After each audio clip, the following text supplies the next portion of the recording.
Hi, Tom Cole, the coach for Steve Taylor's Community Connection. It's certainly an honor and privilege here today to be with some people that they have an incredible story, and I'd like to introduce them to you now. Jane Schaffer is to my immediate left, and then another seat down is Larry Schaffer. Honored to have you here, and of course our Findlay Computer Ambassador in Findlay, Joan Coase. And there's kind of two layers going on here today. We want to talk about the dog park in Oregon, and it's called Bark Park. Am I right about that? Actually, the name is Jake and Cooper's Bark Park. Jake and Cooper's Bark Park. I like the alliteration, and it's something you remember. I get that 100%. So the park is going to be a very cool thing. But I think before we talk about the park, we need to talk about another layer of this. And it's such a brave thing that you two have done. You've raised a remarkable son, and you lost that son, Jake, through addiction. And Jake fought that good fight. If you ever have anybody that's going through addiction, it's a fight and a struggle for them on a daily basis. Also a fight and a struggle for their parents on a daily basis. You're checking on them, how they doing, how are you doing today? You know, looking at the eyes, looking at behavior. Listening to the voice. Listening to the voice. When they start doing unusual patterns of things or old patterns that you know are emblematic of something else. And so the stress and the worry that you accompany is unbelievable. Kind of take us inside Jake. I know he was a remarkable young man. Tell us a little bit about Jake. Oh, he was a loving young man. He was just full of life. He enjoyed cooking. He enjoyed the outdoors. He loved to hike. He was so good with computers. That was really his passion. He had a lot of different sides. And he was a prankster too, right? Oh, very much so. He had, Larry's sense of humor, so I think Jacob... Unfortunately. Did he get Larry's sense of humor, or is that how that works? Yes. So he was very witty, and he just cut you off guard with just a really good joke that you weren't expecting, and you could laugh about it. And Larry, your thoughts on Jake? Exactly what Jane said. I mean, he thought of others really more than himself, I would think. He would do for his friends. Jacob didn't have many friends, but the friends that he had, he kept them close. He would do anything for them. In fact, the one friend the week he passed away, she thought she broke her ankle. He took her to the ER and stayed up there with her all night, and then got up and went to work the next day. But that's how Jacob was. If he needed help, he was there. You know, it sounds like Jake was somebody that he impacted other people's lives. The people that really knew him, he impacted them in such a profound, positive way. You know, when you really think about it, why are we here? You know, really on earth is to help others, impact others, make them feel good, help them be successful. I mean, that's the reason we're here. I mean, you can get into other things, but that's a little bit of a thumbnail of Jake, and it's hard to do that in just a couple minutes. But the other side of Jake's story, you two have written about your son, and to me it was so poignant because I was at an event one time, and there were 500 people, it was about a year ago, and it was talking about drugs and so forth, and parents, were all ages, and grandparents were in the audience, and somebody said, anybody here that's been affected by drug addiction, stand up. 500 people in the auditorium. I'm telling you, 560 stood up, and it was like, when you see, it just is a little staggering to you when you see, but what you wrote about your son, I found it to be so poignant because you kind of took away the addiction part of it, and that there's two people. There's the Jake we knew that was kind and compassionate and caring and funny, and how much we enjoyed him, full of life. That's a great Jake. And then there was the other Jake dealing with addiction, and it changes their behavior, and they somewhat become a little bit different. And I know people that start to dislike, and I'm sure you two did not do that, but I know people that start to dislike that second person, and that second person sometimes overcomes the good person that's there. How did you balance that? We were very naive when we understood that our son had an addiction to heroin. Right. So we really had to educate ourselves. We learned a lot.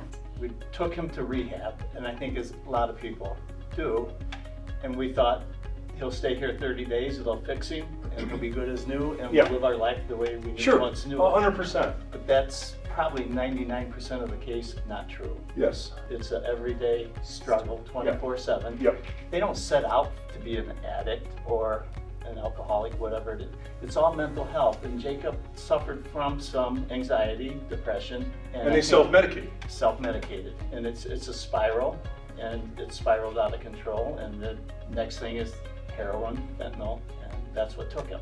Yeah, and it's interesting too, I don't know if you experienced this, but a lot of times the people that need the medication for maybe they're suffering bipolar or depression, whatever it might be, but they don't like to take the medication because it makes them feel not themselves, but yet they'll self-medicate themselves.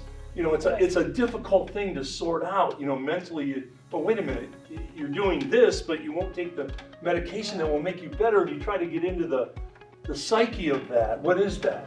I think the medication, and I'm not a doctor, I'm not to prescribe medicine, but I think the medicine that helps them, the legal medicine, Yes. it takes so long to get into their system, and they know this other drug that they can take, and they just don't care about anything. Yeah, And they want that's- immediate relief. Exactly. And Yeah. I think that's, and you know, I know that doctors and nurse practitioners and nurses all work to find that combination, Yes. and it takes a while to do that, and so So the initial meds might not be working the way they should work. exactly, and then they switch that combination, and it takes, I think, weeks for that to get into your system and regulate the correct way. And Was Jake open with both of you? And did he openly discuss his situation, or did he hide some of it, or? once we found out he was doing what he should have been doing, he was open to a degree, but then, you know, relapse is part of recovery. Yes. When that happens, the wall comes up, and you know they're doing something that they shouldn't be doing. Yes. And the communication backs off, Yes. and then a lot of times it gets a little heated communication. I mean, Sure. but as a parent, you want to fix them, but you can't fix them. It's Right. totally out of your control. Right. That makes you feel helpless watching your son or your daughter Struggle. Yeah, struggle.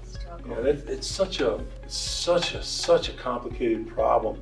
I interviewed Alice Cooper one time, and he was like 2 weeks away from death. He was a hard drinker and cocaine. He went to the doctor, and they said, 2 weeks, you're dead. All his internal organs were shutting down. He was done. And still, it didn't stop him. And then he went into the hospital again, and they told him, we can't do anything for you. Maybe you got a couple days left. And he got to the point where he was so sick and tired of being sick and tired. He just, not to move it into such a religious thing, but he wasn't his dad was a preacher, and he went so far, he went the opposite end of his dad. His dad was a preacher. He grew up in the church. But he just one day laying in the bed waiting to die, and he just said, you know, God consider helping me. I'd appreciate it. And he said it was like a light switch that he felt a burden come off of him, and he got better, walked out of the hospital, and 35 years sober, never touched a thing. So you don't know what it takes for people. There's no one silver bullet. You know, 10 rehabs, is it 10? I mean, he was in 10, 15, 20 rehab. You know, is it rehab? What is it? It's different for all kinds of people, right? Right, and it's hard for us that do not have that addiction brain. Yes. Because I know in meetings that Jane and I had went to, you know, they kept saying to leaders that relapse is part of recovery. Yep. 100%. And my question was, isn't that giving them a green card to relapse? Yes. Yeah. And they said, you won't know it because you don't have that, but you're not fighting it 24/7. They're going to slip. I mean, that's the reality of it. You know, Joni thinks so highly of you too, and your skills and talents and the kind of people that you are. Joni, talk a little bit about the dog park. Love to. So when Jacob passed, of course, everyone shocked and saddened, and they didn't really know how they wanted to memorialize Jacob, or people just donated money to a fund.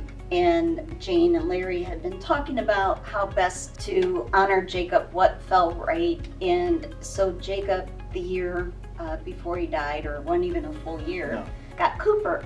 And he was a joy to all the families. Certainly they were inseparable, Cooper and Jacob.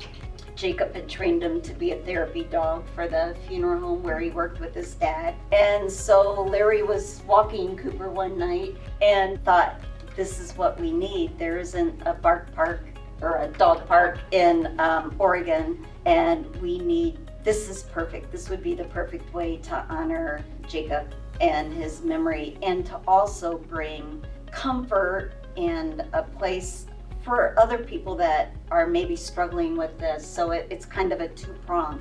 It's a wonderful place to come be with your dog and a community, but also maybe a place, you know, to come for reflection, respite. And so they approached a few friends and approached the city of Oregon, and you know, some things I think are just meant to be, and this dog park has really come together quickly with the city of Oregon's been a great partner. The YMCA leased the land for $1 to the city of Oregon, and so we have our first fundraiser for the Bark Park. It's a 5K9, and it is May. There you go. May 7th. May 7th. Larry's got the TV down. He's holding the props up. That's how you do it. The Bark Park will officially open on the 23rd, which is Jacob's birthday of May. We are still in the phase of raising funds to actually furnish the interior of the dog park. So benches, trees, shelter, all those amenities that you would want to see. Agility equipment. Yep. Splash pad. Down the road. Wow. Yeah. You know, when you're dreaming, you dream big. Yeah, I right? love that. Yeah. I love that. So this is our first fundraiser. We would love to have runners. You can run or you can walk or you can just come Come and enjoy. and with us. enjoy and be with us. You can register online. You want to talk about that? Sure, you can register online at our website is barkpark4jake.com. Again, barkpark4jake.com. And there'll be a registration that you can just click on and it will walk you right through it. Registration, you can register right up until the end, $30 to register. And again, it's you can do the 5K walk or run, you can walk it or run it. And then there also is a Mutt Strut that will be a mile, that the new downtown area that Oregon's building. The buildings aren't up yet, but the Right. streets are in, so Absolutely. you're going to be able to walk through that part there with the Mutt Strut. Pretty cool. And then there will be a prize for each category as far as fastest runner. And then there will also be a prize for the best dressed dog. We will be taking pictures of those dogs, and that won't be decided that day. It will be put on our website, and then the community can vote which dog was the best dressed. That's so cool. And Jane's holding a beautiful picture of Jake, and that's Cooper, Cooper, right? yep. What a beautiful picture. Cooper's a mini Australian Shepherd. What a beautiful picture that is. Australian Shepherd, yes, and very intelligent. Loves to herd everything. Got it. And the cat. Well, people want to contribute to this. Maybe they don't make the walk, but they still want to contribute. How would they go about doing that? Who would they get a hold of? They can get a hold of myself, Okay. and my cell number is 419-349-7981.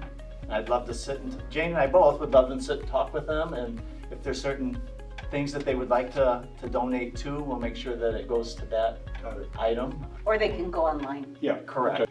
This is going to be much more than a dog park. I get a sense of comfort and spirituality, and Exactly. that's the sense of it. It's going to be much more than that. And I know I'm speaking for Joan here too, that you two are really heroes. And when people suffer a tragedy like that, a lot of times they tend to go into a little bit of a cocoon and just suffer themselves. And you're helping other people, and I don't know if there's anything more important than that. So we're so proud of you. It's an honor to have you here, and hopefully we can get Taylor involved. And this is a great cause, and we get We Taylor appreciate involved, it. get Steve Taylor involved, and see if we can make a contribution. One quick thing that I'd like it is a membership park. At first, Yep. Jane and I was not gung-ho on that because Jacob, whether you had $1 million or $1. Yeah, I think they run that way, Larry. So we're in one on off of the trail, and it's not. And so Yeah. Glass City is helping us quite a bit Yeah. getting ours started. And with the dog park, it's $45 a year for 2 dogs. Yeah, that's. That assures that every dog has all the vaccines that are They have to be needed, vaccinated. and that they're 6 months or older and spayed or neutered. Yeah. And you'll be able to use our park and the Glass City Oh, Park Cool. That's great. with that membership. Well, it's a tremendous project, and thank you for telling your story. I think it's so very poignant, and you're going to help so many other folks, unfortunately, who are going to deal with a very similar situation. So it's just really an honor to have you here. Thank you so Thank you much. for having us. Appreciate it. Thank you for having us. Totally our honor. Tom Cole, the coach for Steve Taylor and Community Connection.